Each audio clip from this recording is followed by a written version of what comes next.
Welcome to Discover the Magic of Garnet, live with Gemology Jen. So I'm Gemology Jen, and we are already in the middle of January of this new year. Can you believe it? Oh my God. So I want to wish everybody that has had a birthday, I hope you had a great birthday, and everyone to come, happy birthday to you. And I know that we all are patiently waiting for change to come, and of course, change for the better, right? So, what better way to make this transitional time easier than with Garnet Gemstone? So, we learn that Garnet can really help us be more confident, right? And be more optimistic. And we learned how these attributes can help us move forward in a more positive way. It helps you to heal easier from tough times like we're living in now. And Garnet really helps you shine with your unique gifts and bring it out to the world, to really show it to the world with that charisma that you have and that confidence that it gives you. So today we're going to discover which garnet is the most valuable and what grading factors to look for when choosing a garnet so that you can get the most value and not get ripped off when you're shopping for a garnet for yourself or as a gift. So how many of you are shopping for a garnet for yourself? Maybe you just love garnet, or maybe it's your birthstone and you want to treat yourself. So type me in the comments if you're shopping for a garnet for yourself, or type gift in the comments if you're looking to give someone that you love a beautiful garnet gift to celebrate them, right? So type gift in the comments if that's you. So that's awesome. You should definitely think about getting a garnet to treat yourself or someone you love, because it will definitely bring a lot of joy and benefit. So let's get into it. Let me show you the first slide that we're going to be talking about. So we talked about how garnet is actually a group consisting of different mineral species whose appearance can vary widely, especially in color. So if you love the colors of the rainbow, or you just love being colorful and wearing a lot of different colors, you can be sure to find a garnet that you'll love, a garnet color that you'll love. So since there are so many species of garnet, it may be overwhelming as a buyer to know what you should be looking for and which one should you choose, right? So it helps to differentiate the various types of garnets in terms of color. And I'll break that down for you with each factor that we talk about so you don't have to worry. So let's talk about the value factors, which GIA breaks down into the 4 C's. So most of you probably know the 4 C's, right? So it's carat weight, color, clarity, and cut, right? So with diamonds, the biggest difference of price comes with how big it is, or its carat weight, because it's rarity to come in that large size, and because of its demand also. So then, of course, the other factors of color, clarity, and cut. So diamond is in a species all its own. It's in its own kind of, realm as far as value. So the bigger the diamond, the more the difference in price per carat. And of course, this is true for the differentiations of the other value factors of carat weight, cut, color, and clarity. So it's first separated by carat weight and then the other factors. But with colored gemstones, the most important value factor is the color.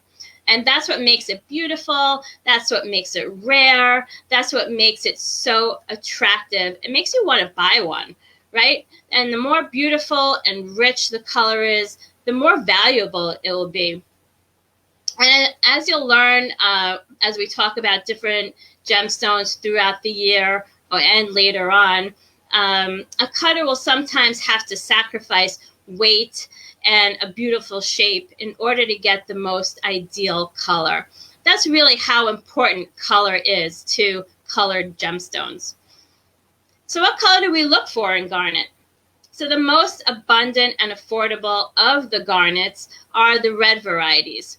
So we have almandite, pyrope, and rhodolite. So this is almandite, and this one is pyrope. And these range in color from a purple to orangey red. And the next rhodolite is a purplish red. So it's more of a pinkish, more of a purplish variety of the red garnets. Then we have hessonite. So this is really beautiful because it ranges from a yellow, orange to orange and orangey red. And then we have spessartite. That's really small, but spessartite is also found in a beautiful variety of orange colors. Next, we have the green varieties of garnet, and that is tsavorite, which is this gorgeous, lush green. So this beautiful green color kind of rivals emerald, right? So when you look at that color, you kind of see emerald. And last, what we're going to talk about is demantoid.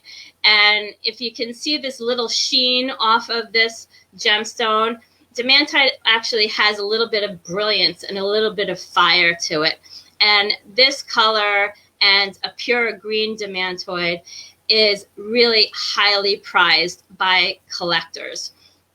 So with each of these different mineral crystals that I showed you, you want to look for colors that are vibrant and rich and more on the pure side of the color. So if it's red or orange, you don't want too much brown in it. You don't want it to look too dull or too earthy. You know, you want to see those red and orange colors.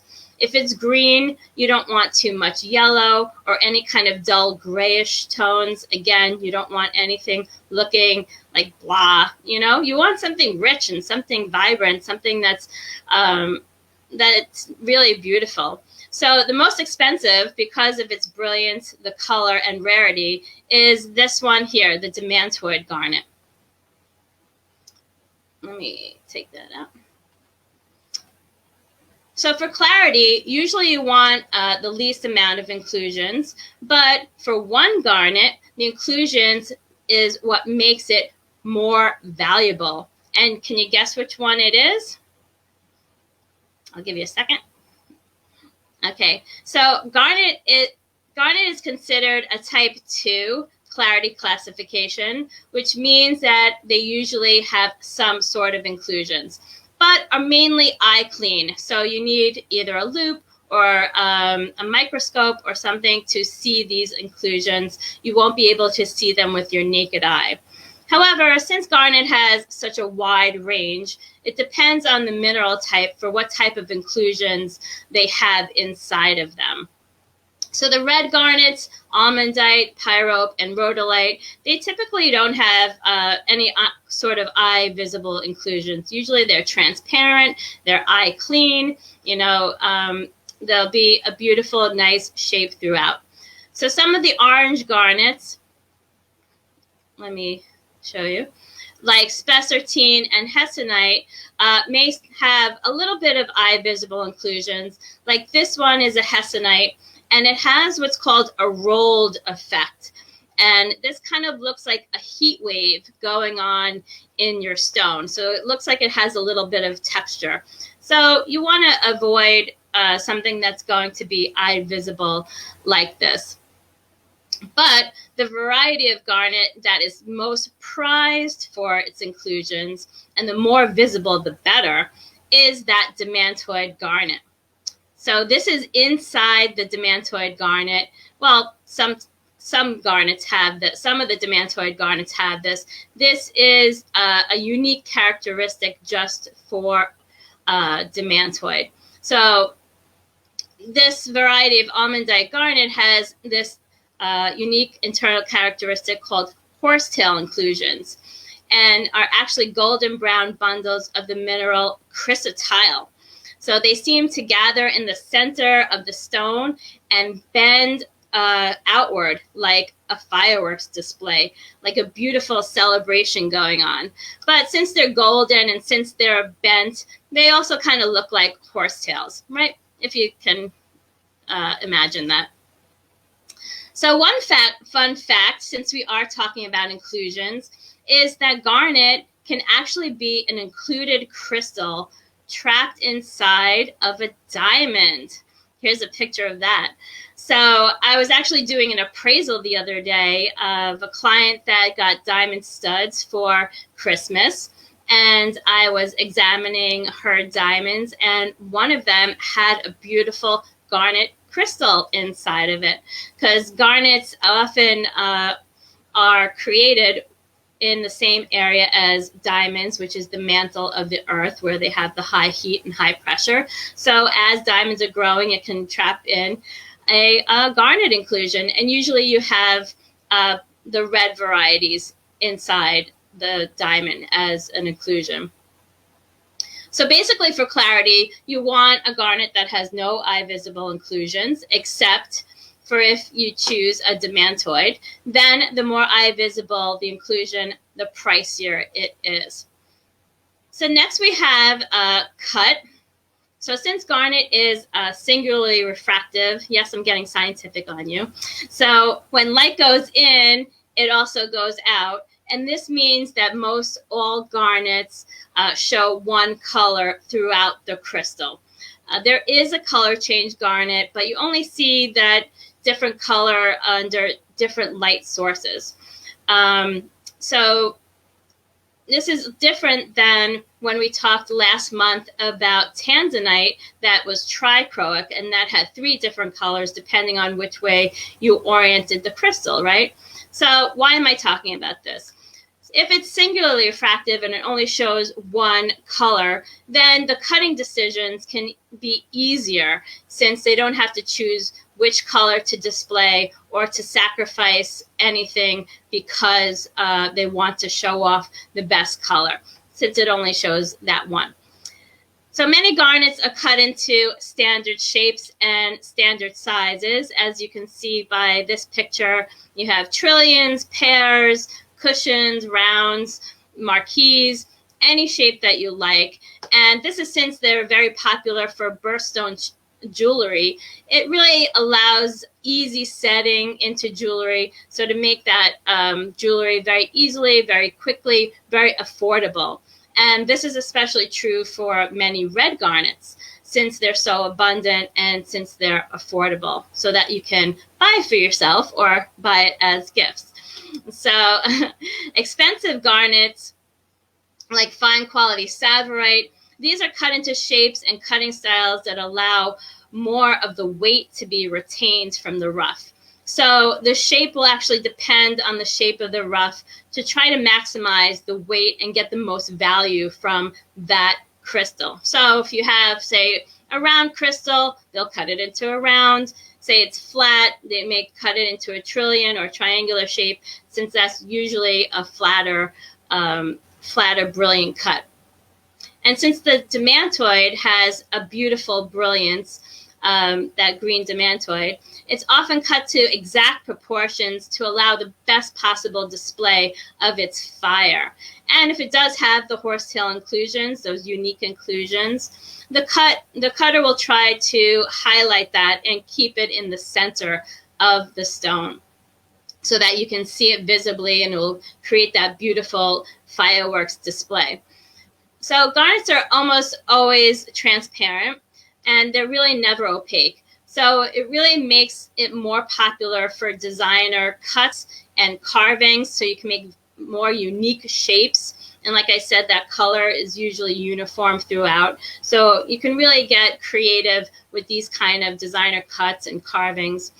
And then red garnets, usually pyrope or almondite, are classic materials for cutting into cabochons and beads, which you see a lot in prayer bracelets or meditation bracelets, prayer necklaces, and those beads are really very inexpensive.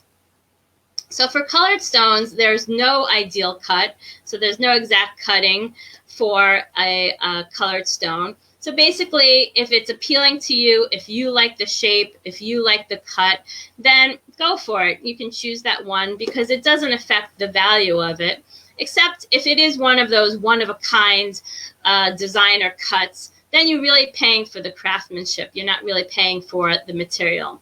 And for garnet, as long as it has a nice color, which we said is usually even throughout, then really any shape is nice, whether it's a brilliant cut or a step cut like an emerald or baguette or anything with like those rectangular cutting styles. So the last C that we're going to talk about is carat weight. So garnets can be found in all sizes and weights. Some garnets, like demantoid and tsavorite, are more commonly found in smaller sizes, so their value does go up significantly with size. So these two are the exception where size really does matter. And for the other garnets, like almondite, pyrope, and rhodolite, these are far more common in larger sizes, so there's no dramatic rise in value as sizes increase. So now I'm going to give you a special treat. I'm going to tell you how much you can expect to pay for one. So, of course, it ranges depending on the qualities we just discussed, but mainly it's the color factor.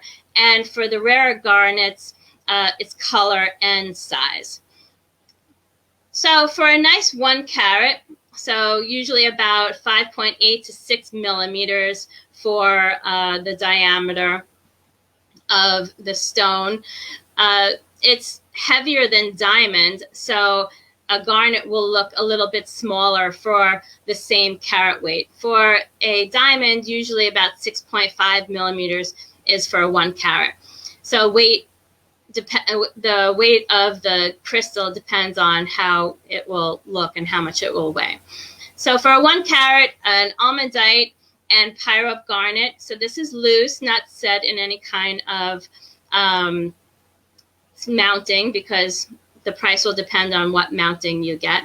So for a loose 1 carat, you should be expected to pay around $25 to $60 retail for a nice color, nice quality. So something that's good to very good, maybe even excellent. For a rhodolite, this one is, since it's pinkish and purplish, usually it's more attractive to people. And for top color, this can range from about $70 to $100 for a 1 carat rhodolite stone. For hessonite or spessartite, so more of the yellowish, more of the orangish garnets, the range is from $400 to $500 for a 1 carat. So this one is because of rarity and because of a rich color. Like I said, these are for very good colors and qualities. For tsavorite, so since this is rarer to have larger sizes, and it's also rarer to see in jewelry these days, so you see it more in vintage or designer pieces. So for a 1/2 carat, since it doesn't come so big, or 5 millimeters, you can expect to pay about $850 to $1,000 for a tsavorite that is about a 1/2 carat. So pretty small. And for a good to very good demantoid garnet, so one of the rarest of the garnets, you can expect to pay $4,000 to $7,000 for a 1 carat. But remember, it is rare. So under a 1/2 carat, so if it's smaller than a 1/2 carat, you can expect to pay about $500 to $750. But it's not your everyday garnet, so you're going to be paying a premium for a demantoid garnet. Plus, like we were saying, that it has to be cut to those exact sizes and sacrifice that kind of weight. You're paying for that as well. But it is a beautiful fiery stone and well worth it. So I hope this has helped you so that you know what to look for when choosing and buying a garnet. And if you have any questions or need help, feel free to message me. I am pleased to help anybody with any kind of gemstone, jewelry kind of questions. I'm happy to help. And next week, we are going to talk about the ways to harness garnet's many benefits. So stay tuned for next week when we talk about that. And I want you to have a great weekend, and I will see you soon. Take care. Bye.